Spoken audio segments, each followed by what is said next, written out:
In a recent case of Wilson versus Atomic Energy of Canada Ltd, the Federal Court of Appeal has decided that federally regulated employers may dismiss employees without cause. Mr. Wilson, he was a procurement manager at Atomic Energy, and he worked there for about 4.5 years. He was terminated without cause, he says, because he made a complaint about procurement problems or deficiencies. And he was provided with severance equal to 6 months' pay. He felt that his termination was unjust, and so he brought a complaint of unjust dismissal. Prior to this case, the vast majority of federal adjudicators were deciding cases saying that an unjust dismissal is a dismissal that is without just cause. So you couldn't terminate an employee without cause. You always had to have just cause to terminate a federally regulated employee.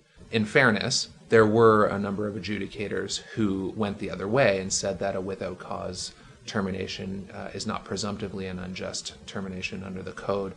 Principally, that was adjudicator Wakeling in a decision that was cited by the Federal Court of Appeal called NOP.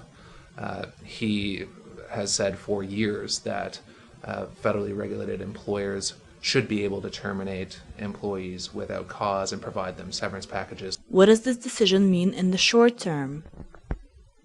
The case it's been described as transformational. I agree with that.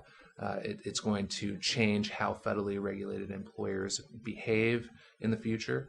I see really in the short term there's going to be an increase in litigation and an increase in uncertainty until adjudicators can really hash out what the parameters are for what is and is not an unjust dismissal. Adjudicators now in every without cause termination are going to be asking themselves two questions. The first is, did the employer provide sufficient reasonable notice or pay in lieu of notice? That will always be the first question in a without cause dismissal. And the Federal Court of Appeal says to answer that question, you need to look at the traditional common law principles of employment law, and those are typically a person's age, their position, their years of service, how much money they make, their prospects of finding another job. Those are relatively well established. And so what I am basically predicting is that adjudicators will apply that test in every particular case and decide whether an employee has been given appropriate severance pay.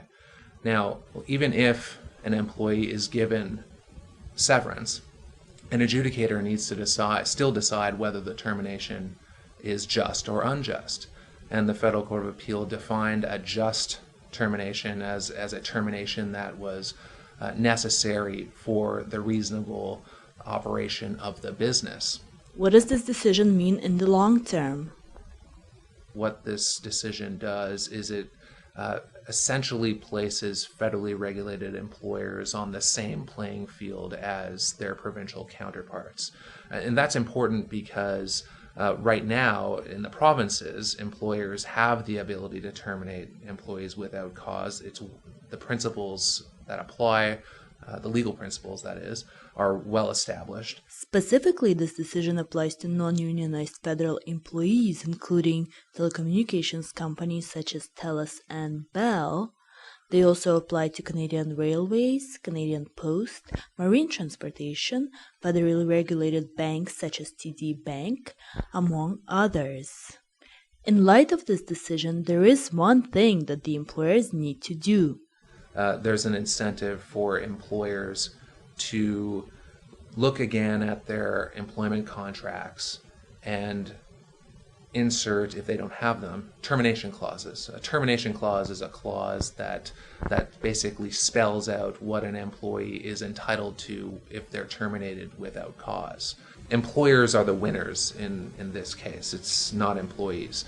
The reason why I say that is because it certainly gives employers more flexibility to terminate employees than they did in the past, and it makes it harder for employees who've been terminated without cause to get those remedies that adjudicators have historically awarded, namely reinstatement, large damages awards, and costs. So at the end of the day, employers should be very happy with this decision.